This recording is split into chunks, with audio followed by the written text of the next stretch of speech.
Rapaziada, vamos começar pela guerra que você precisa saber. Pouca gente está falando. A gente teve aí, ó, Joel Paviotti falando sobre isso e uma outra matéria perdida aí nos G1s da vida, que joga a matéria lá e se tu não ficar procurando e achar o título exatamente, você nem entende o que está acontecendo. E vamos trazer o panorama aqui da guerra entre o Comando Vermelho e o PCC na Bahia. É isso, gente. Vamos lá, vamos trazer aqui um rápido panorama geral até que a gente possa chegar ao panorama do que está acontecendo nesse exato momento, tá? Você que acompanha aqui o Fala Glauber, não o Fala Glauber News, o Fala Glauber mesmo, desde que a gente começou a trazer os guerreiros da Bahia em 2022, tinha uma guerra insana entre o Comando Vermelho e o PCC, porque eles se uniam lá às facções e nesse cenário ficou-se uma guerra que durou muito tempo. Resumidamente, havia um problema entre eles e que eles resolveram até um determinado ponto. Por que eles resolveram? Porque o que o PCC queria na Bahia e nos demais estados do Nordeste? Garantir as suas rotas, porque é dali que eles saem para a Europa e para outros países para as grandes cargas de droga. Mas o Comando Vermelho tem um objetivo distinto. O Comando Vermelho quer o domínio de território, porque ele tem todo um fluxo para poder ganhar dinheiro que ele já conhece aqui no Rio de Janeiro. Então, essas facções a palavra não é nem infiltrar, né? Elas entram mesmo nessas outras facções, tomam elas por dentro e dali começa uma guerra. Só que aí o PCC percebeu isso, morreu gente de todos os lados. Isso aconteceu em 22, 23 e 24 houve um acordo. Gente, peraí, não tem necessidade de ficar brigando. E aí, beleza, o PCC continuou atuando, o Comando Vermelho continuou atuando, e guerras que aconteceram lá eram coisas mais pontuais das facções menores, né? E isso aconteceu. Só que aí no ano passado, no meio de 2025, em teoria, eles quebraram esse acordo, e foi notícia. A gente até falou isso aqui no News na época. O PCC e o Comando Vermelho não estão mais em acordo de paz na Bahia, então pode ser que estoure uma guerra a qualquer momento. Só que durante o segundo semestre não teve nenhum movimento nesse sentido, mas virou o ano de 26 e estamos começando a ver essa guerra novamente. Miqueias, vou começar aqui com você para ouvir o seu panorama de tudo isso, porque esse é o primeiro de muito problema que a gente ainda vai ver. E depois eu também vou colocar mais uma pitada aqui para colocar para o Coronel e o Cop Túlio. Mas Miqueias, com você. Ô, Eric, o que está acontecendo é que numa localidade conhecida como Inferninho, uma guerra estourou aí que tem deixado os moradores desesperados. Porque até então, quem dominava toda aquela região ali do Inferninho era uma facção conhecida como Tropa A. Uma facção relativamente pequena, mas que ainda assim, segundo os relatos da Polícia da Bahia, chega a movimentar 2 milhões de reais por mês. Essa facção dominava todo o território ali dentro de um determinado bairro, e quando eu falo que é uma facção pequena, é porque enquanto São Paulo tem praticamente a hegemonia do PCC, apesar de uma pequena entrada do Comando Vermelho lá agora, e o Rio de Janeiro contar basicamente com o Comando Vermelho, Terceiro Comando e ADA, enquanto isso, na Bahia são registradas pelo menos 20 facções, algumas delas tentando ali uma certa independência, outras já se aliando ao Comando Vermelho ou ao PCC, e essa Tropa A era mais uma dessas facções que vem aí tentando se estabelecer e ganhar o seu espaço. Uma facção relativamente nova. A gente tem informação aí de que ela começa a aparecer em 2019, e embora os seus membros, os seus faccionados, eles já estejam no tráfico há mais tempo, né? Mas formaram essa facção mais recentemente. E essa Tropa A estava vivendo ali, digamos, com muita tranquilidade na região que eles dominavam, mas de repente o Comando Vermelho, há cerca de 3 meses atrás, apareceu e passou a comandar a parte conhecida como Inferninho de Baixo, enquanto a Tropa A comandava o Inferninho de Cima. E havia ali um certo equilíbrio, ninguém entra na área de ninguém, ninguém se mete com ninguém. Porém, a informação que se tem é que a Tropa A começou a se aliar a outras facções que fazem frente ao Comando Vermelho. As informações dizem aí que eles podem ter ido se aliar ao bonde do maluco ou ao próprio PCC, e aí com isso a guerra estourou e os moradores estão passando aí um sufoco, pelo menos desde o dia 20 de fevereiro. Ainda que a Polícia Militar da Bahia e a Polícia Civil estejam indo lá e fazendo operações constantes, os tiroteios continuam acontecendo numa região que, apesar de ter tráfico há muito tempo, não registrava ainda essas guerras que a gente já estava registrando no resto do estado da Bahia. E o pior, né? Quem está comandando isso tudo é um camarada chamado Fal, que, detalhe, está preso. Ele está dentro do presídio e de dentro do presídio ele está comandando essa guerra que está apavorando os moradores e causando aquele resultado que a gente chama de êxodo de guerra, que é a situação está tão insustentável para as pessoas naquele local que elas simplesmente estão se mudando, deixando para trás seu patrimônio, deixando para trás o sonho que elas construíram da casa ali, né, do seu terreninho, do jeito que queria, estão deixando tudo para trás e abandonando o terreno porque não estão tendo paz diante desse confronto, que não tem uma previsão para terminar e tampouco aí qualquer cenário de possível melhora, ainda que a Polícia Militar da Bahia esteja fazendo operações constantemente na região para tentar apaziguar tudo como era antes. Muito bom, Miquel. Coronel Paganoto, o que mais chama atenção nessa guerra são as formas de atuação. Por quê? O Comando Vermelho, quando ele precisa reforçar as facções que estão ligadas a eles na Bahia ou em qualquer outro estado, o que ele faz? Ele manda arma, ele manda pessoas e ele manda, né, grupos do Comando Vermelho do Rio de Janeiro para instruir esses criminosos, né, esses faccionados na guerra. Então, existe base no Rio de Janeiro, todos os estados que são comandados pelo Comando Vermelho se escondem nas favelas aqui do Rio de Janeiro, inclusive mapeado pela nossa polícia, pegamos aí 9 ou 11 estados, lideranças de estados que estavam aqui na mega operação, e basicamente eles fazem isso, dinheiro, armas, e eles são treinados para a guerra. Já o PCC... ele tem uma forma mais estratégica, diria até mais cirúrgica de lidar com essas facções. O que eles fazem?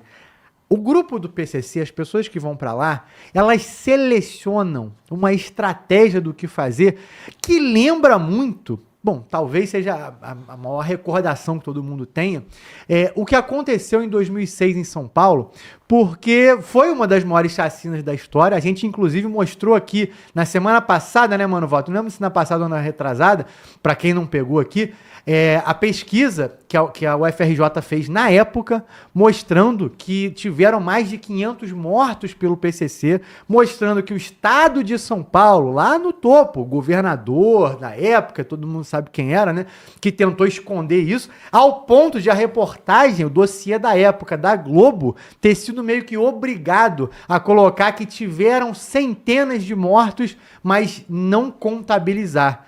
E aí, 2 meses depois, a UFRJ apareceu com tudo isso. E o que o PCC fez naquela época? Ele foi cirúrgico em saber onde que ele ia pegar os policiais penais, os guardas que eram estratégicos em alguns pontos, policiais de algumas cidades que eram estratégicas no entorno da capital. Então é uma coisa muito cirúrgica. Então acaba sendo uma guerra até, não me entendam mal, gente, curiosa, porque o PCC tem um objetivo diferente do Comando Vermelho e eles têm formas diferentes de atuação. Então o armamento que é enviado e o dinheiro do PCC é para pegar uma série de outras coisas, né? E obviamente funcionando na guerra com o CV, mas com objetivos distintos. Coronel Paganoto, queria te ouvir sobre isso, porque se acabou a trégua, a gente vai ouvir muito falar dessa guerra Comando Vermelho e PCC, infelizmente, não só na Bahia, mas nos outros estados do Nordeste. Pô, Eric, você sabe, eu fico pensando, 2006, você tocou em 2006, né, que foi a questão dos atentados.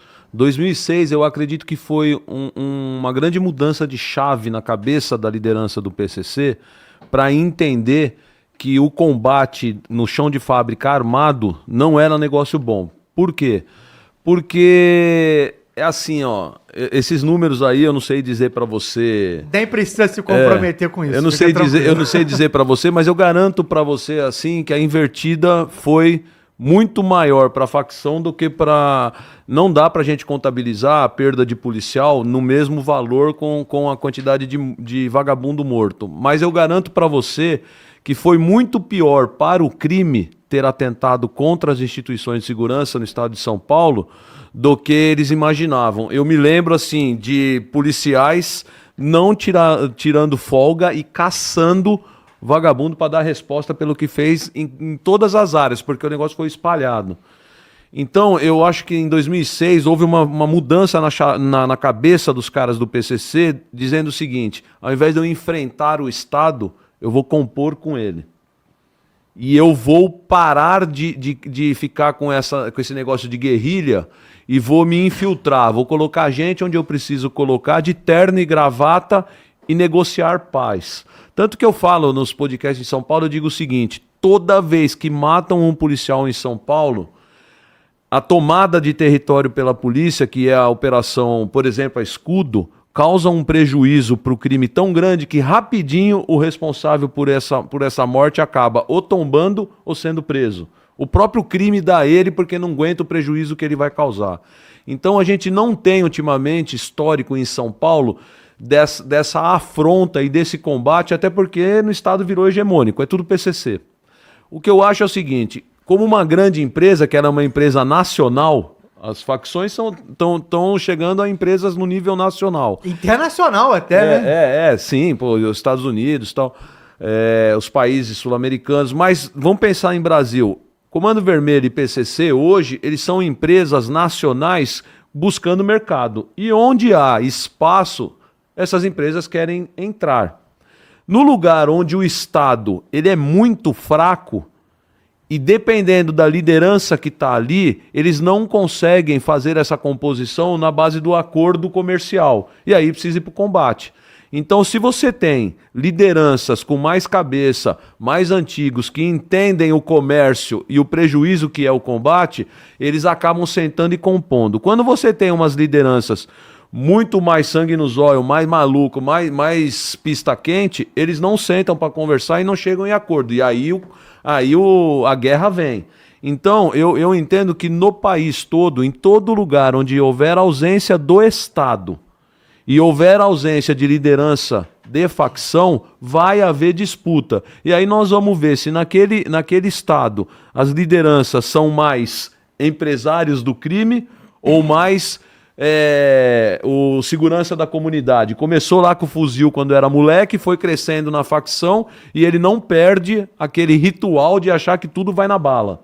Se a liderança nesse estado ainda está nesse esquema, não vai haver acordo. E aí vai para o combate. O grande problema é o Estado fraco, né? Porque o Estado fraco vai deixando cada vez mais um ambiente propício para o combate continuar. E os caras não cedem para fazer acordo.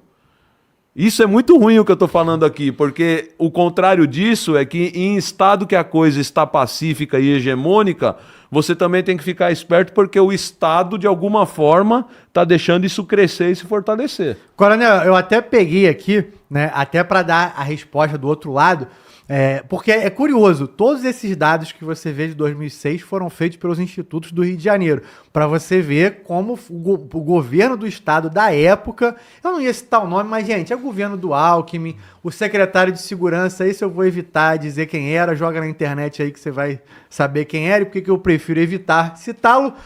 Mas aqui, citei a pesquisa da UFRJ, vou citar o UERJ agora. A UERJ contestou uma série de números, porque, em teoria, morreram ali 500 civis, 59 agentes do Estado e 400 e poucos civis nesse cenário. E, em teoria, foram mortos 500 e poucos criminosos do outro lado.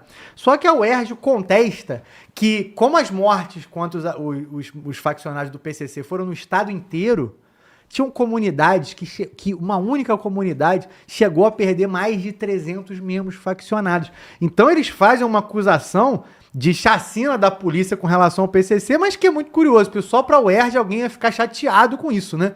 Porque, na verdade, e aí eles chegam a estimar, porque aí tem estatísticas aqui que eles colocam, né? Estudos deles, que mais de 2.000 membros do PCC foram mortos. Que poderia ser mais. Na verdade, glória a Deus que tenha sido mais, que tenha sido 3, 4, 5. Porque aí, coronel, essa resposta fez com que, de fato, o PCC precisasse encontrar outro caminho. E o caminho acabou sendo esse. Eu vou na política. Eu vou no cara que não vai matar os nossos irmãos aqui. E aí é o que você falou. A gente acaba não sabendo se isso é bom ou se isso é ruim. Porque eles ficaram tão acuados e entenderam que a guerra não compensava. Não compensava se sempre que o PCC fizer algo assim, morrer 5 vezes mais, vai acabar a facção. Então, eles conseguiram entender que não precisava brigar com a polícia. Era só pegar quem estava muito acima da polícia. Agora, sabe, para devolver a palavra, coronel, sabe qual que é o problema do Nordeste? Eles estão tentando fazer isso. E eles conseguiram por 1 ano e meio. O problema é que o pessoal do Comando Vermelho é maluco.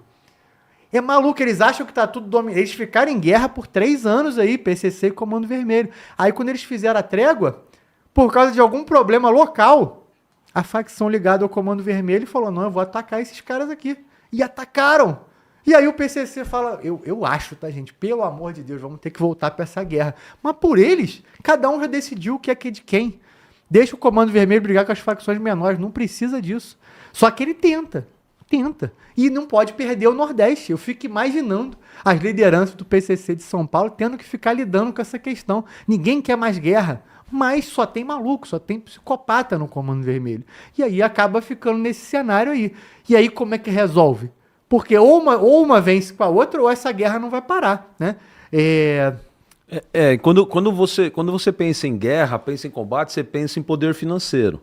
Eu acredito até que a alta liderança da facção paulista, do PCC, apesar de não querer guerra, eles têm capacidade de combater em qualquer estado, em termos de dinheiro, entendeu? Não deve ser o que eles gostariam, não está havendo capacidade de composição. Tem aí o fator governo da Bahia, que deve ter uma responsabilidade gigante nisso, porque dificilmente a gente vai acreditar que a paz no crime ela é independente da estrutura de governo. É muita ingenuidade achar que o crime sozinho se resolveu e criou a paz. Sempre tem alguma influência do poder do Estado nisso daí. Então, o que está havendo num Estado onde a guerra não para, pode ter certeza que tem a mão dos três envolvidos aí, Comando Vermelho, PCC e governo. Agora, o que eu ia falar para você, independente do que esses estudiosos de gabinete dão como nome às coisas, de 2006 a 2026, ou seja, 20 anos, a facção não pensou novamente em atentar contra o Estado em São Paulo. E isso tem um valor muito grande. Por que tem um valor muito grande? Porque quando você vai para o México, por exemplo, no México as facções estão toda hora tentando contra o Estado. O Estado não conseguiu dar um recado lá no México que é para parar com essa palhaçada. No estado de São Paulo eles conseguiram. Eles conseguiram dizer para a facção assim, ó, não vem que o revés é pior. E aí eu falo para você, não foi nem o governo, viu? Foi polícia militar e polícia civil se unindo. Eu acho que a maior união que eu vi nos meus 35 anos de carreira de polícia civil com polícia militar foi em 2006. Tava todo mundo com o mesmo objetivo de vingar os irmãos e fazer a facção sentir o peso da estrutura de segurança pública do Estado. Então, por mais que haja estudo, crítica, o que quer que seja, eu estava em 2006 lá no meu estado, na polícia, e sei o quanto os irmãos lá se uniram para dizer o seguinte, porque cai um aqui, cai 20 do outro lado. E os caras assustaram. E nós estamos há 20 anos sem a maior facção do país atentar contra o Estado em São Paulo. Volto a dizer, eu acho que existem composições e esses caras tomaram outro rumo. Um rumo mais do terno e gravata. Mas que eles, na essência do crime, o vagabundo armado, porque nenhum patrão do crime sai da faculdade para ser patrão do crime. Ele começa normalmente numa escola do crime. E aí depois ele vai ficando chique. E esses caras não pensam em atentar contra o Estado em São Paulo. Foi uma boa lição que eles tiveram lá. Isso eu nem vejo como crítica. É crítica para um grupo político muito específico do Rio de Janeiro, mas para uma maioria aqui da população, como aconteceu na mega operação, que foram mortos aí 121 pessoas. A UERJ, a UFRJ também fizeram duras críticas. Agora, teve a aprovação de 86% da população. Então, quando eles colocam esses dados para crítica, na verdade serve para reforçar que a polícia ganhou a guerra em São Paulo. E a gente acha que deveria ter algo parecido aqui também, né? Mas, Cláudio Túlio, eu queria te ouvir também, principalmente dessa experiência aí com as facções cariocas que não deixam a paz reinar. onde tem Comando Vermelho, assim como onde tem TCP, que tá forte agora em Minas Gerais, né, e também lá no Ceará, não tem paz. Eles arrumam outra facção pra começar uma guerra, né, irmão? Pô, tô numa situação difícil pra caramba, Eric. Depois dessa aula aqui, o que eu vou falar pra você, gente? Vou parecer burro, vocês estão me humilhando, cara. Tá maneiro isso não, cara. Porra, nada, vou falar o que quê, é gente? Porra, a única coisa que eu consegui imaginar aqui, para não parecer muito idiota na frente de vocês e o Grob não me mandar embora, é o seguinte: apesar de sermos uma grande nação, todos irmãos, existem diferenças culturais muito grandes entre os estados. Eu frequento São Paulo há 30 anos trabalhando com o pessoal de São Paulo e a diferença é nítida, desde o garçom até o diretor da empresa, o motorista de táxi, de Uber. O nível profissional lá é infinitamente superior a todos os outros estados da nação. Aí você vê, chega o PCC na Bahia, vai fazer aliança com o CV da Bahia. Aí vem o cara do PCC, meu amigo, vamos agora, temos que fazer... Ô meu rei, que pressa é essa? Não vá agora não. Depois a gente vê isso, tá um sol lindo. Deu merda. Deu merda. Eu tô brincando, mas é verdade, gente. É verdade. O PCC tem aquela cultura paulistana de progresso, de business. Não é à toa que as maiores empresas do Brasil, muitas do Rio de Janeiro, foram embora do Rio por causa da violência e foram para São Paulo. Então todo o dinheiro do Brasil, as mentes mais brilhantes, as mentes mais preparadas estão em São Paulo. É natural que também mentes brilhantes, mentes educadíssimas de origem nobre, integrem o PCC. A gente, quando fala de PCC e CV, tu pensa logo aquele moleque idiota que não sabe falar direito, com aparência horrorosa, criado em comunidade. Não, minha gente. Tem muito cara daqueles cabelinhos lá em São Paulo, que outro dia eu falei Gumex, e ninguém lembrava, né, que eu sou velho, mas pasta pra cabelo, aqueles todo bonitinho, dirigindo Porsche, todo vestidinho de Rolex, são do PCC, que mandam no PCC. O CV não, o CV já é diferente. Tu olha a pinta do malandro, é um cordão de 3 quilos pendurado no pescoço, 200 anéis, dedeira que eles chamam, né? Fuzil prateado, fuzil dourado, tu já vê logo quem é a pinta do CV. Então, fica meio que incompatível essas facções se unirem por questões culturais, gente. É muito diferente a cabeça de um membro do PCC para um membro do CV. O CV, como bem disse o Eric, é sanguinário. Eles vão roubar um carro teu, vão roubar tua moto, antes de dar, como dizem por aí, voz de assalto, já te dão 2 tiros já. Não tem papo furado com eles. Eles não têm o menor código de conduta, né? Se isso é possível. O PCC tem. Eles não querem chamar a atenção da polícia, porque, como bem disse o coronel, em 2006 eles quebraram a cara. O prejuízo foi enorme. E para repor esse prejuízo, tiveram que ralar, tiveram que suar. Então, minha gente, acho que essa é a única contribuição que eu posso fazer nesse assunto depois dessa aula aqui do oráculo Miqueias de Boina Preta Nova. Gostei, Miqueias, tá meio bope hoje, hein? Coronel e Eric. Contigo agora, Eric.